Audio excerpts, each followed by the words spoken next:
Hi viewers, யாரெல்லாம் வந்து சேதுவும் வந்து தமிழும் ஒன்று சேர நினைக்கிறாங்க இந்த வீடியோக்கு மறக்காமல் லைக் பண்ண நம்ம சேனலை சப்ஸ்கிரைப் பண்ணிட்டு பாருங்கள் ஃப்ரெண்ட்ஸ். ஒரு பக்கம் பார்த்தீங்கன்னா வந்து சேது ஒரு வழியாக வந்து எல்லாத்தையும் மறந்துட்டு வந்து கண்டிப்பாக வந்து தமிழோட வந்து நம்ம சேர்ந்து வாழணும், தமிழோட மனசை நம்ம மாற்றணும் அப்படின்னு சொல்லிட்டு ரொம்பவே வந்து முயற்சி பண்ணிட்டு இருப்பார்.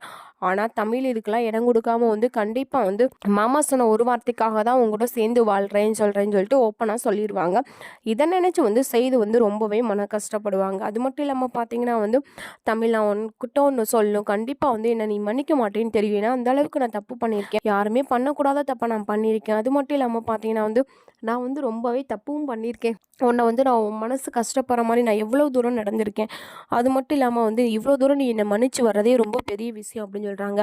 அதுக்கு தமிழ் சொல்கிறாங்க, இல்லை நான் வந்து உங்களை மன்னிக்கிறது பெரிய விஷயம் கிடையாது, ஏன்னா வந்து நான் எதையுமே மறக்க கிடையாது, மாமா சொன்ன ஒரு வார்த்தைக்காக தான் இங்கே வந்து நான் தங்கியிருக்கேன் அப்படின்னு சொல்லிட்டு வந்து சொல்லிடுறாங்க. இதை கேட்டு வந்து சேது வந்து அழுகிறாரு. இன்னும் வந்து தமிழ் என்ன சொல்ல போகிறாங்க, வரக்கூடிய எபிசோடில் பார்த்தீங்கன்னா வந்து தமிழுக்கு வந்து அடிப்பட்ட மாதிரி வந்து காட்சிகள்லாம் வரப்போகுது. இன்னும் வரக்கூடிய எபிசோடு சூப்பரான எபிசோடாக இருக்க போகுது ஃப்ரெண்ட்ஸ். இந்த மாதிரி அப்டேட் உங்களுக்கு பிடிச்சிருந்த மறக்காமல் லைக் பண்ண நம்ம சேனலை பாருங்கள்.